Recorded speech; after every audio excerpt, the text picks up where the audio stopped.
vais vous proposer une nouvelle série d'idées simples, économiques et sans prise de tête pour occuper vos enfants pendant les vacances d'été. Que vous soyez parents solo, en télétravail ou simplement à la recherche de temps calme, ces astuces vont vous sauver l'été. Le défi des explorateurs. Transformez vos sorties en mini-aventures. Préparez une liste de choses à observer. Un arbre tordu, une plume, une pierre blanche, un insecte rouge, et partez ensemble à leur recherche. C'est une super activité pour les balades en nature, mais aussi en ville. On stimule l'attention, on apprend à observer et surtout on prend l'air.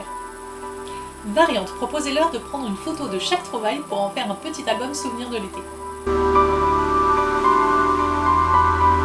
Les boîtes surprises de la semaine. Préparez 5 petites boîtes, enveloppes ou sachets à ouvrir un par jour. Dedans cachez un mini-jeu, comme un labyrinthe, un mot mêlé, un origami, une activité manuelle, un bon pour un privilège, comme choisir le repas du soir ou un massage, un message de vous, une mission du jour, comme faire rire quelqu'un, aider à ranger.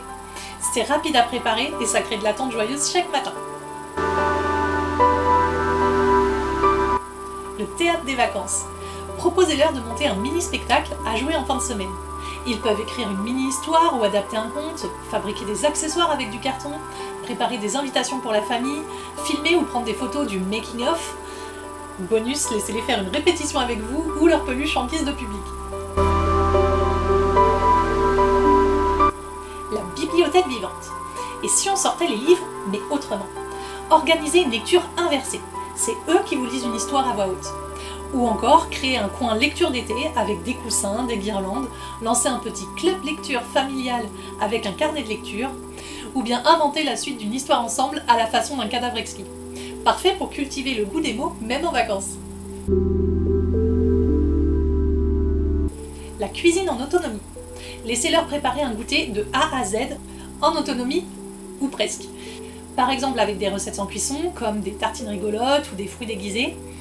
Des recettes avec un peu de cuisson, comme des muffins, des cookies faciles ou des mini-pizzas, et comme ça vous n'avez qu'à gérer la mise au four.